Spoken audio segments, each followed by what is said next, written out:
acceleration due to gravity?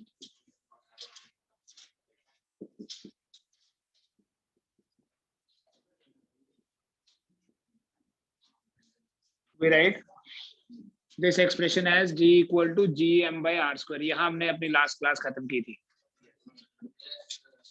g equal to gm by r square.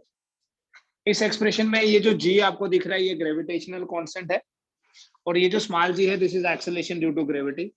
Here this m is mass of earth और r है बेटा radius of earth. ठीक है.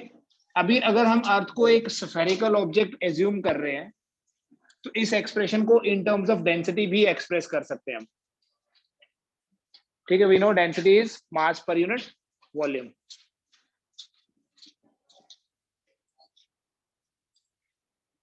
अगर हम अर्थ को एज्यूम करें कि अर्थ एक होमोजेनियस स्फीयर है. होमोजेनियस मतलब जिसकी डेंसिटी एक जैसी है. If earth is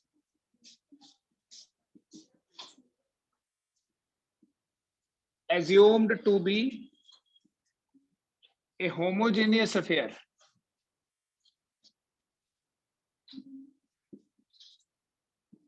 of radius r,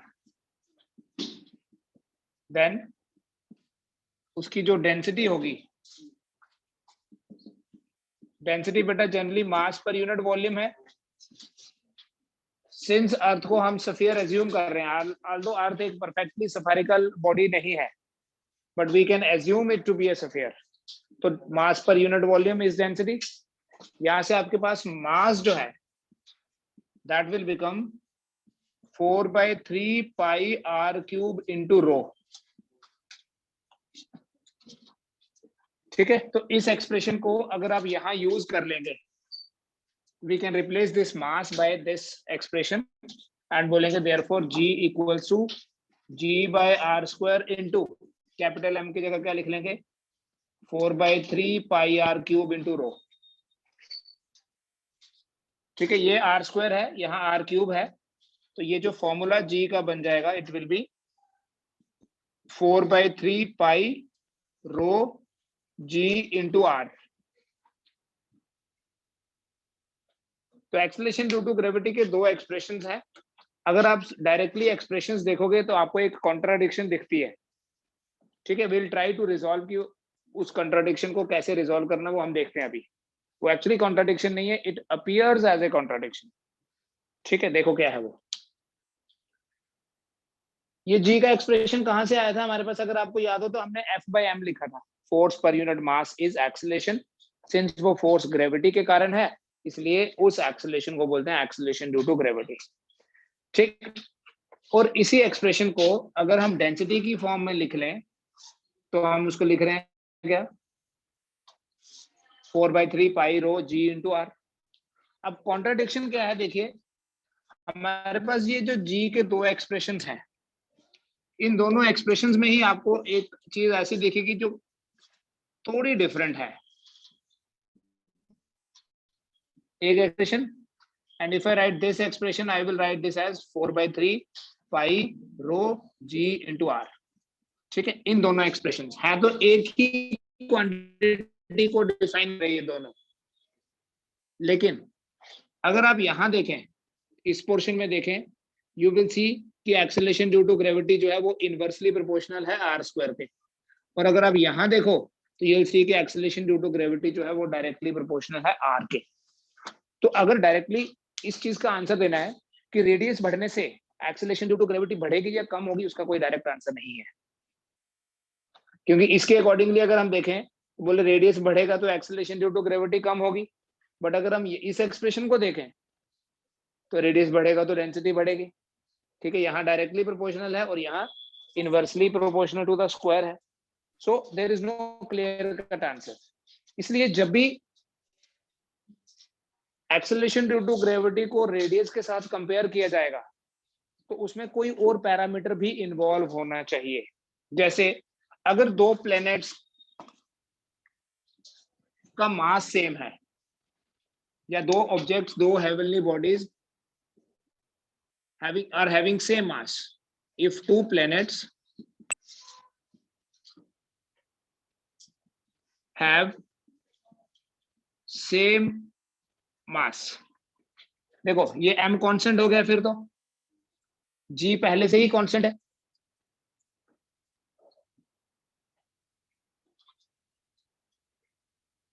तो g और m कांस्टेंट हो गया. So we say therefore g is inversely proportional to r square. अगर दो प्लैनेट्स का मास सेम है तो g inversely proportional to r square. अगर दो डिफरेंट प्लैनेट्स हैं, जैसे एक के लिए एक्सेलरेशन ड्यू टू ग्रेविटी है g1, that is inversely proportional to r1 square. दूसरे के लिए है g2, that is inversely proportional to. तो इन दोनों को अगर आप देखें, रेशो फाइंड कर सकते हैं, तो आप बोलोगे g1 by g2 equals to r2 by r1 whole square. ठीक है, एक चीज यहां देख लो, इनवर्सली प्रोपोर्शनल है तो ratio is like reverse. g1 ऊपर है तो r1 नीचे, g2 नीचे है तो r2 ऊपर है, इनवर्सली प्रोपोर्शनल है, और स्क्वायर है इसलिए होल स्क्वायर कर लिया. लेकिन अगर सिचुएशन ऐसी है कि दो प्लैनेट्स की डेंसिटी सेम है, ठीक है, मैंने आपको बोला ये कंडीशनल हो गई. फिर हमारे पास अगर मास की बात होगी तो हम ये एक्सप्रेशन यूज करेंगे, बट अगर डेंसिटी की बात करी होगी, two planets are having same density,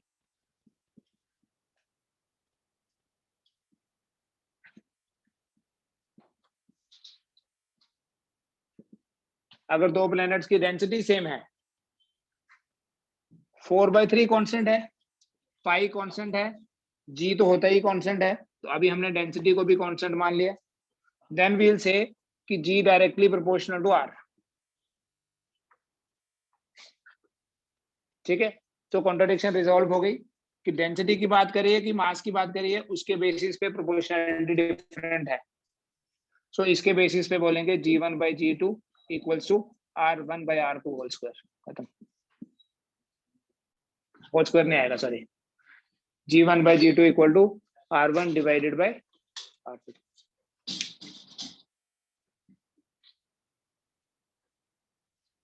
ठीक है, यहाँ उल्टा है, एक तो रिवर्स रेशो है और दूसरा स्क्वायर भी है. यहाँ डायरेक्ट प्रोपोर्शनल था इसलिए सीधी रेशो आ गई. ठीक है, तो acceleration due to gravity radius बढ़ने से बढ़ भी सकती है, कम भी हो सकती है, डिपेंड्स ऑन द सिचुएशन कि मास की बात करी है या डेंसिटी की फॉर्म में लिखना है. ठीक है, एक ही टर्म है acceleration due to gravity, but उसके दो एक्सप्रेशंस हैं. One is in terms of mass, the other is in terms of density. R दोनों में है, एक में inversely proportional to r square और एक में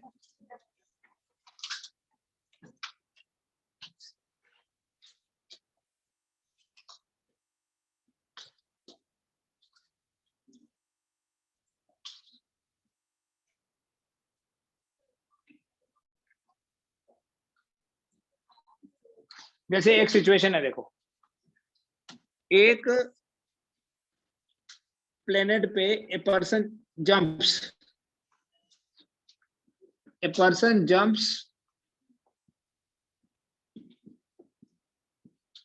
up to a height of 1.5 metre on earth, या जंप्स की जगह लिख देता हूं कैन जंप, मतलब मैक्सिमम इतना जंप कर सकता है. कि when we lift our body upward we say it is a jump. we do some work, वो वर्क कितना होता है, आपने वर्क एनर्जी पावर में पढ़ा, जब भी आप किसी ऑब्जेक्ट को लिफ्ट करते हैं वर्क इज mgh. ठीक है, a person can jump up to a height of 1.5 metre on earth. कितनी हाइट तक जंप कर सकता है, ठीक है, 1.5 मीटर. कुछ नहीं दिया है, मास of the person is not given. अगर कोई ऐसा प्लेनेट है, calculate the height up to which the person will be able to jump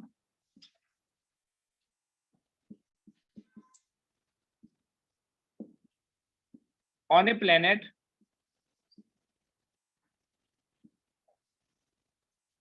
whose radius is 1/4,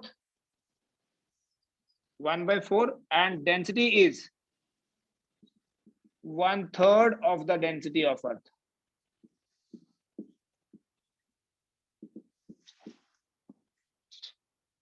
अगर अर्थ के सरफेस पे the person is able to take a maximum jump of 1.5 metre, तो किसी ऐसे प्लेनेट के ऊपर कितनी हाइट तक वो जंप करेगा? ऐसा प्लेनेट जिसका रेडियस अर्थ के रेडियस का 1/4 है और जिसकी डेंसिटी 1/3 है किसकी? Of the density of earth. तो किस तरह से करेंगे? देखो, अर्थ पे जो जंप लगाया, सो इसके कारण वर्क हुआ W is equal to mgh। मान लो अर्थ पे है, अर्थ पे ये on earth, on some planet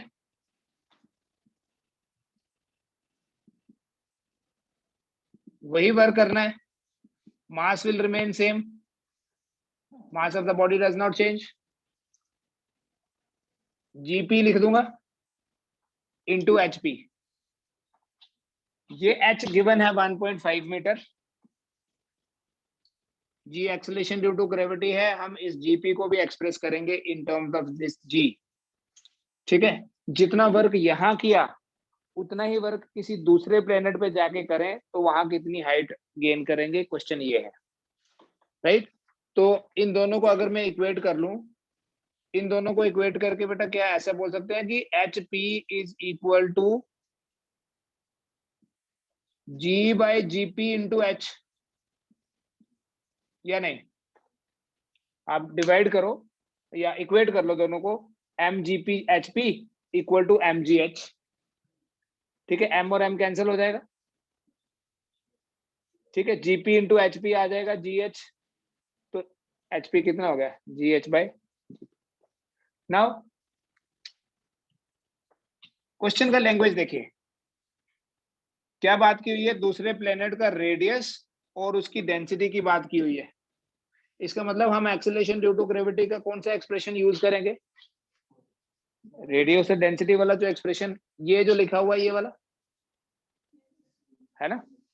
तो बेटा इसके बेसिस पे अगर हम देखें तो हम लिख लेंगे एच पी इक्वल्स टू, इस जी की जगह लिख लूंगा ये देखो direct 4/3 pi rho G into R divided by GP.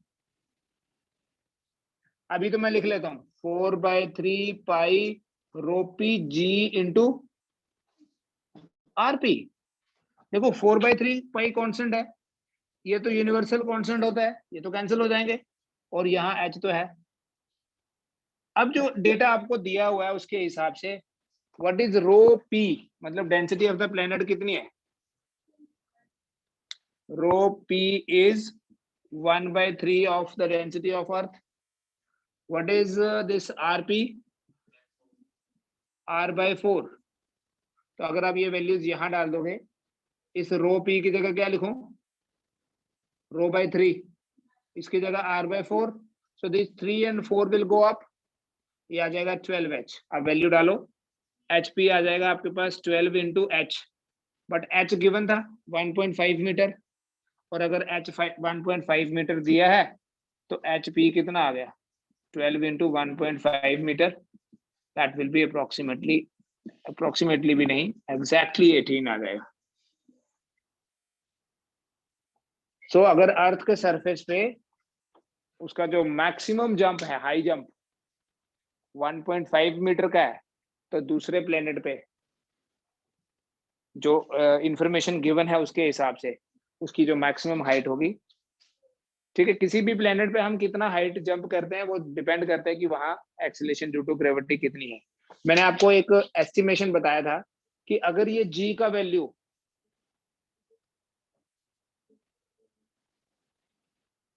10 times बढ़ जाएगा तो हमारा वेट 10 टाइम्स बढ़ जाएगा, क्योंकि वेट क्या है? m इंटू जी है।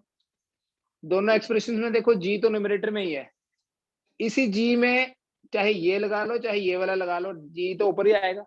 आल्दो इस जी का वैल्यू तो फिक्स्ड है, but if some by some miracle अगर ये जी का वैल्यू 10 गुना बढ़ गया तो हमारा वेट 10 गुना बढ़ जाएगा। और अगर ये g का वैल्यू 1/10 हो जाए by some miracle again, although it will not change, nobody can change this value now, but अगर with the help of any incident हो या नहीं हो प्रैक्टिकली, अगर मैथमेटिकली भी बोलें ये g 10 टाइम्स बढ़ गया तो हमारा वेट 10 टाइम्स बढ़ेगा। तो हमारा वेट 10 टाइम्स बढ़ेगा तो इसका मतलब क्या है कि अर्थ के ऊपर, अर्थ के कारण जो हमारे ऊपर अट्रैक्शन है वो 10 गुना बढ़ जाएगी। So what will happen in that case, we will not be able to stand vertically. ठीक है, हमारे सिर के ऊपर भी 10 टाइम्स जब अर्थ की फोर्स बढ़ जाएगी ना, सो हम सब ऐसे होंगे फिर, like will be start moving like snake. Weight इतना बढ़ेगा कि वर्टिकली पॉसिबल नहीं है खड़े होना भी, अर्थ खींचेगी अपनी तरफ, इट्स लाइक ए मैग्नेट। ठीक है, तो अर्थ की अट्रैक्शन यहाँ 10 गुना बढ़ जाएगी तो विल बी लाइक डाउन, तो हॉरिजॉन्टली चलेंगे सारे सांप की तरह क्रॉल करते करते। लेकिन अगर इमेजिनेशन है ये, अगर g का वैल्यू 1/10 कम हो जाए, 1/10 हो जाए, तो फिर हमारा वेट 1/10 हो जाएगा तो हम 10 टाइम ज्यादा हायर जंप कर सकते हैं।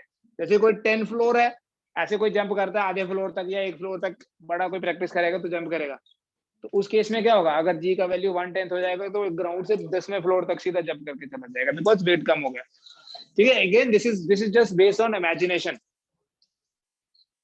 ठीक है, और ये जो डेटा गिवन था इसके हिसाब से जो प्लेनेट है, उस प्लेनेट पे जिसका रेडियस 1/3 है, जरूरी नहीं है वो प्लेनेट प्रैक्टिकली पॉसिबल होगा तो ही हम क्वेश्चन सॉल्व कर लेंगे, उसका रेडियस 1/4 था और डेंसिटी 1/3। तो अगर अर्थ पे 1.5 मीटर तो उस प्लेनेट पे 18 मीटर का हाई जंप लगेगा। ठीक है, ये है एक्सेलरेशन ड्यू टू ग्रेविटी। दूसरा बेटा, इस एक्सेलरेशन ड्यू टू ग्रेविटी की वैल्यू की बात नहीं की अभी तक हमने। इसके ये जो दो एक्सप्रेशंस हैं, इन एक्सप्रेशंस को देखिए, इन दोनों एक्सप्रेशंस में ऑब्जेक्ट का मास नहीं है।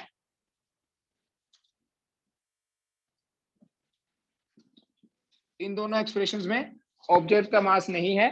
That means this acceleration due to gravity does not depend on the mass of the object. It is same for every object. It is same for an ant as well as for an elephant. क्योंकि ये तो planet के parameters पे depend करती है कि कौन से प्लेनेट पे ऑब्जेक्ट रखा है। ये तो यूनिवर्सल है, मास ऑफ द अर्थ, अगर अर्थ की बात करें, रेडियस एंड डेंसिटी। इसके अलावा कुछ और फैक्टर्स भी हैं, उनको भी डिस्कस करेंगे। बट पहले देखो इस जी का वैल्यू कैलकुलेट कैसे करना है। हमें कैसे पता चला कि अर्थ के सरफेस पे एक्सेलरेशन ड्यू टू ग्रेविटी का वैल्यू 9.8 मीटर पर सेकेंड स्क्वायर है। बहुत बार हम इसको 10 भी लिखते हैं, बट वो इस एक्सप्रेशन से पता नहीं चलेगा कि हमने ये एक्सप्रेशन है, फिर हम गए अर्थ का मास फाइंड करने, फिर हमने अर्थ का रेडियस फाइंड किया, फिर यहाँ वैल्यू डाली और फिर जी निकला। अर्थ का मास कैसे फाइंड करेंगे? इनफैक्ट हम जी फाइंड करते हैं पहले। एक्सेलरेशन ड्यू टू ग्रेविटी कैसे फाइंड किया जाता है? देयर इज एन एक्सप्रेशन किसी पेंडुलम के लिए, आप में से कुछ लोगों ने पढ़ा भी है वो। जब एक पेंडुलम ऑसिलेट करता है तो उसका जो टाइम पीरियड है that is given by this expression.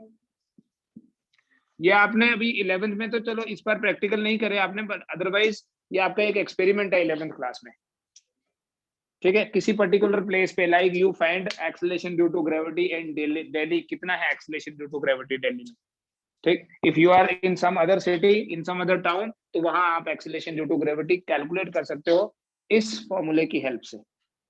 क्या करते हैं, ये पेंडुलम होता है, हम जब भी एक्सपेरिमेंट करते हैं इसका टाइम पीरियड नोट करते हैं।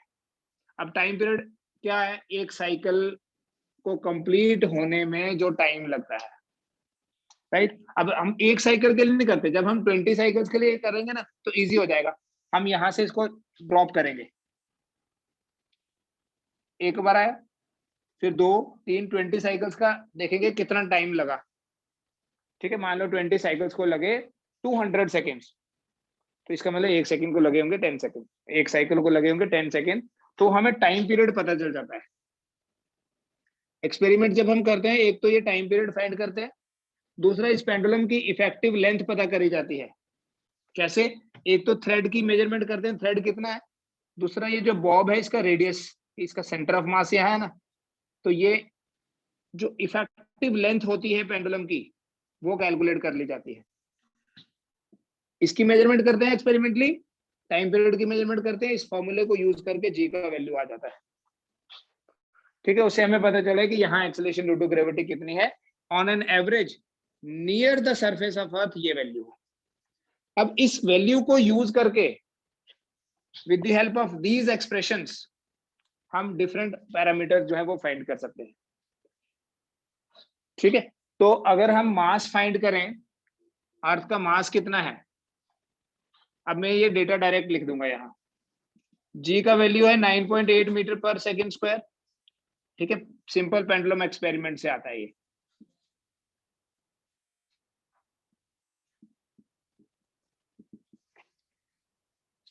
देन अगर हम अर्थ के मास की बात करें, आपको रेडियस भी लिखना है। What is the radius of earth? 6400 kilometre, which is written as 6.4 into 10 raised power 6 metre. फिर अगर मास पता करना होगा अर्थ का, ऑफ कोर्स अर्थ का मास डायरेक्ट मेथड से नहीं होगा, एक्सप्रेशन से होगा। ठीक है, डायरेक्ट मेथड मतलब कोई ऐसा वेइंग स्केल नहीं है कि जिसमें एक तरफ अर्थ रखेंगे और दूसरी तरफ कोई स्टैंडर्ड नाउन मास रखेंगे। ठीक है, इक्वेशन से करेंगे अर्थ का मास फाइंड। एंड अगर हम इस इक्वेशन को यूज करें तो अर्थ का मास आता है बेटा 5.98 इंटू 10 रेज पावर 24 kg। ठीक है, ये वाला डेटा यूज किया, ये यूज किया, ये जी तो नाउन है, इसका एम का वैल्यू आ जाता है। फिर अगेन जी और आर पता है, ये वाला भी, तो हमें डेंसिटी भी पता चल जाती है। Density of earth is 5.5 into 10 raise power 3 kg per meter cube. This is density of earth. You know the density of water? 1000. Density of water is 1000 kg per meter cube. ठीक है, अर्थ का जो ये वो है सॉइल है या surface है, this is 5.5 times denser then water. यहाँ भी 10 रेज पर 3, यहाँ भी 10 रेज पर 3। तो ये कुछ डेटा है जो इस दो इक्वेशन से हम एक्सट्रैक्ट कर सकते हैं। ये आपने लिखना है तो you can write.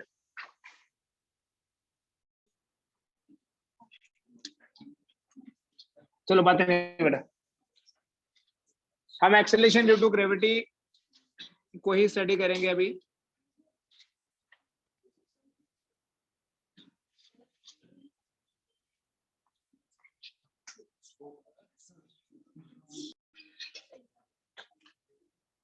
Variation of acceleration due to gravity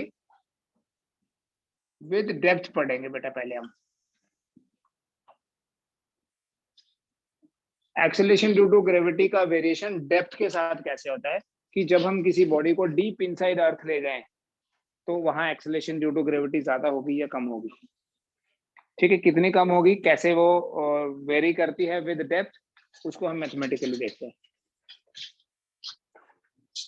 suppose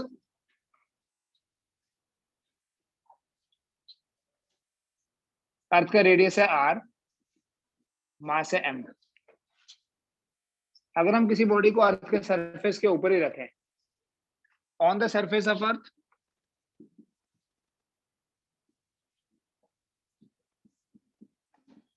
जी क्या होगा?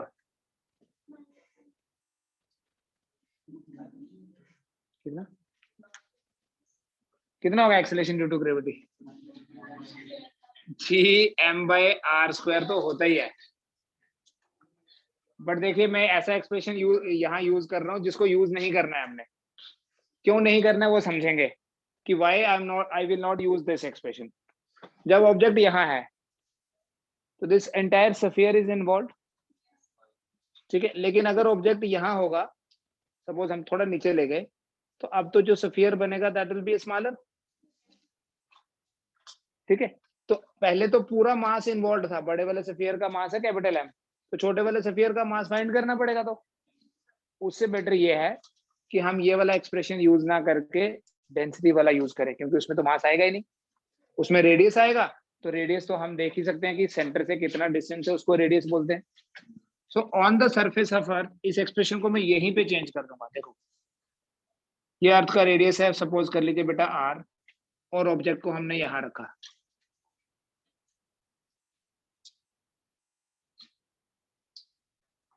ठीक है, ऑब्जेक्ट को कहां रखा?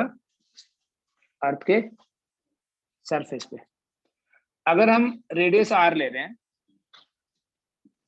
If earth is assumed to be a homogeneous sphere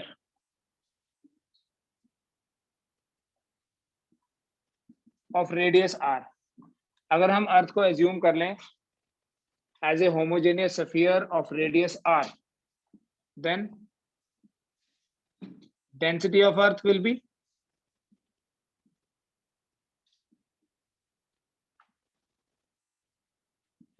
mass over volume। तो यहां से बेटा मास आ गया आपके पास 4/3 पाई r cube into rho.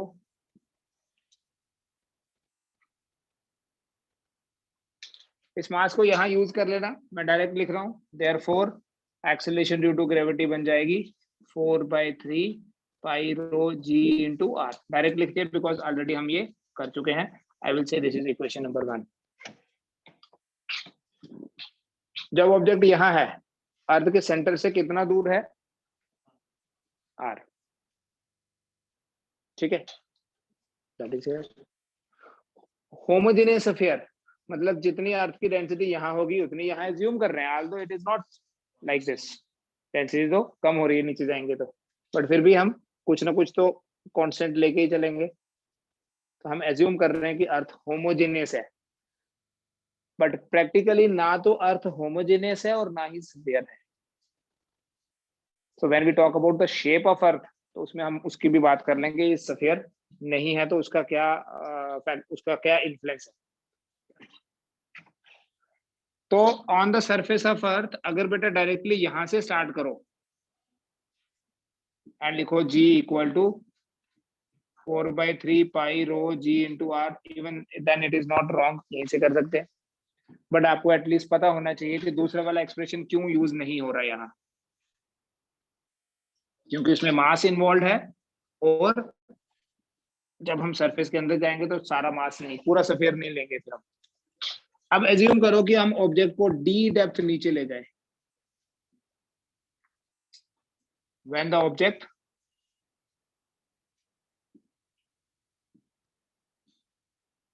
is taken at a depth d below the surface of earth।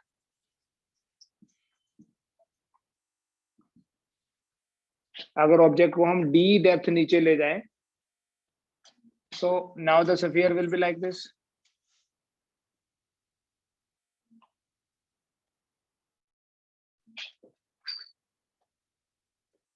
अब ये जो रिमेनिंग स्फीयर बना या बनेगा, अगर उसका रेडियस होगा r माइनस डी। पहले ये r था टोटल, d डेप्थ नीचे आ गए, तो अभी रिमेनिंग क्या हो गया? r minus D. देखो यहाँ, when the object is taken at a depth d below the surface of earth, then gd बोल दूंगा, acceleration due to gravity.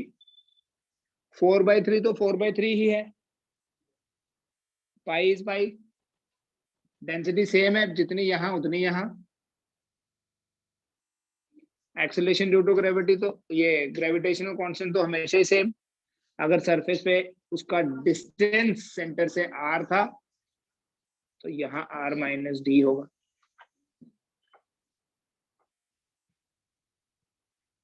So when you divide this second by first, second equation को first से divide करो, तो G D divided bye जी क्या होगा? ध्यान से देखना, 4/3 पाई कैंसिल, रो रो कैंसिल, जी भी cancel, r minus D divided by r। It means that G D by G equal to 1 minus D by are.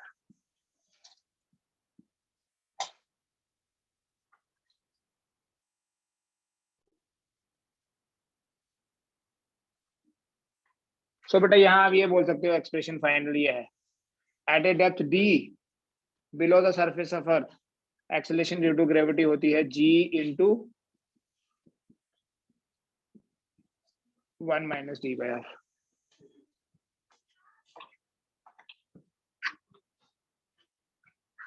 और देखो जितनी ये डेप्थ बढ़ती जाएगी ये वाला वैल्यू जो है वो उतना ही ज्यादा हो जाएगा, ये वाला वैल्यू डिफरेंस उतना ही कम, तो मतलब जी डी का वैल्यू कम होती जाएगी।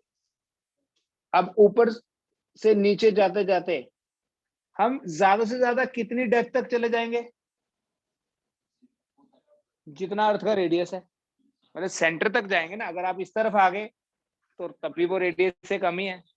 So what can be the maximum depth?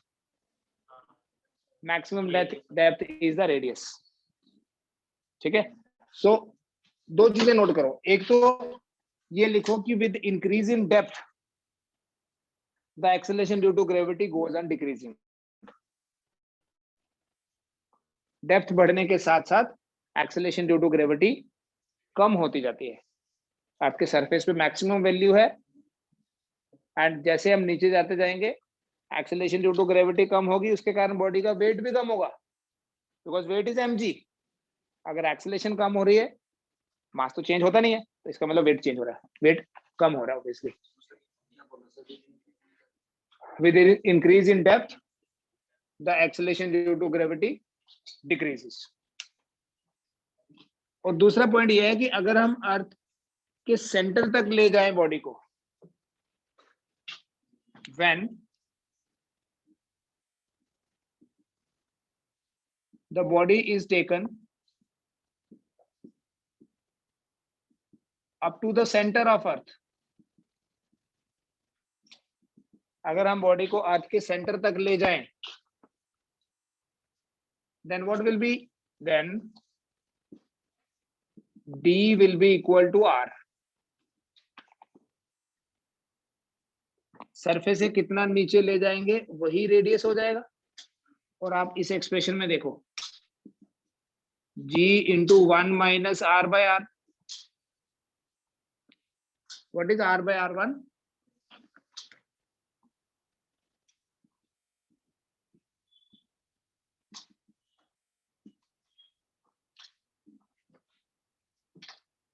ठीक है, acceleration due to gravity zero हो गई, और जब acceleration due to gravity zero हो गई तो ऑब्वियसली बॉडी का वेट भी जीरो हो जाएगा।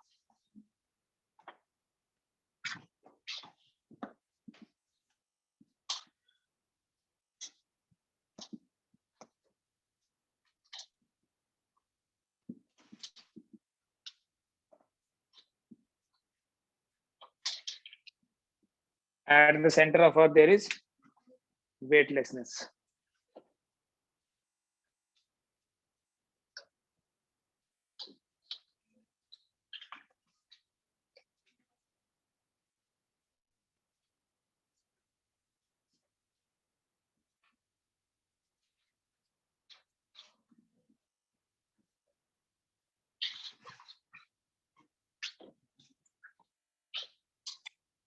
ठीक है, the effective weight of body at the centre of earth becomes zero.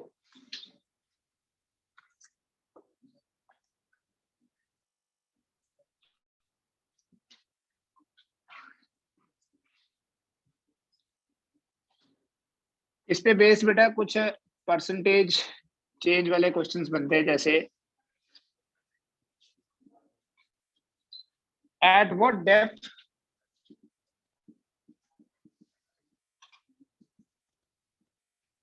Below the surface of अर्थ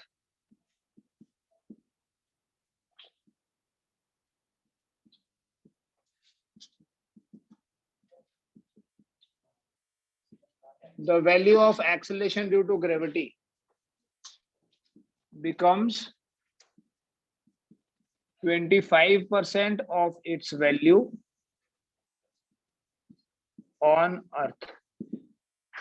अर्थ के सरफेस पे एक्सेलरेशन ड्यू टू ग्रेविटी की जितनी वैल्यू है, कितनी डेप्थ नीचे जाके वो 25% हो जाती है।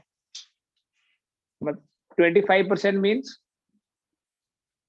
25% means 1/4. At what depth the acceleration due to gravity is 1/4. मतलब GD कितना दिया है? 25% of G of its value on earth, और आपको D निकालना है। बेटा 25% होता है 25/100, परसेंट मीन्स पर 100, that is equal to 1/4 G। But अभी जो हमने फॉर्मूला डिराइव किया उसके accordingly GD is equal to 1 - D/R। यहाँ GD 1/4 G है, तो बोलेंगे therefore G into 1 - D/R is equal to 1/4 G। ये G और G कट जाएगा। 1 - D/R इक्वल टू 1/4। इस 1/4 को इधर शिफ्ट करोगे, 1 - 1/4 हो जाएगा 3/4 इक्वल टू D/R। तो बेटा D कितना हुआ? 3R/4 हुआ। D equal to 3R/4। अगर तो आपको वैल्यू कैलकुलेट करनी है in terms of some like कितने किलोमीटर्स, तो आप यहाँ R का वैल्यू डालो 400 किलोमीटर, तो आपके पास D आ जाएगा 3/4 इंटू 64। कितना बनेगा ये?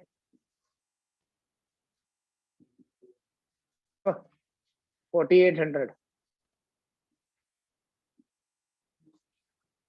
मतलब अगर किसी बॉडी को अर्थ के सरफेस से 4800 किलोमीटर नीचे ले जाएंगे, तब वहां उस डेप्थ पे उसका वेट 1/4 होगा। वेट, मास नहीं, मास सेम रहता है हमेशा। Weight is m into g।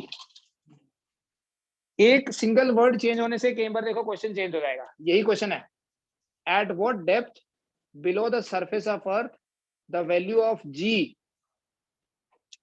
Decreases by 25%। पहले लिखा था इट बिकम्स 25%। ठीक है, तो उसके अकॉर्डिंगली हमारा आंसर कितना आ गया? 4800। मतलब 4800 किलोमीटर नीचे जाएंगे तो acceleration due to gravity will become 1/4। Decreases by 25% means जितनी है उसमें से 25% कम कर दो। पहले क्या था? It becomes 25%, now it decreases by 25%। मतलब अभी GD कितना दिया है इसमें? सिचुएशन क्या है? It is G minus 25% of G।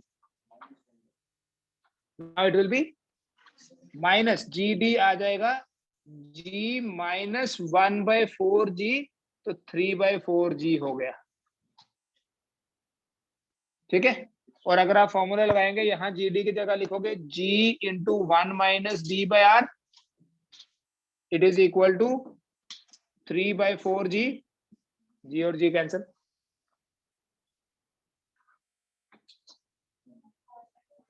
Hmm, 1 - 3/4 equal to D/4। तो D कितना आ गया यहाँ? R/4। R/4 मतलब 1600 किलोमीटर। पहले 3R/4 था, अभी R/4 आ गया। ठीक है, तो जो भी आपको क्वेश्चन दिया होगा, जो भी सिचुएशन दी होगी ना, उसको ध्यान से पढ़ना है। ऐसे ऊपर ऊपर से पढ़ के करोगे तो नहीं होगा। Tomorrow will discuss acceleration due to gravity का वेरिएशन हाइट के साथ, अल्टीट्यूड के साथ कैसे होता है।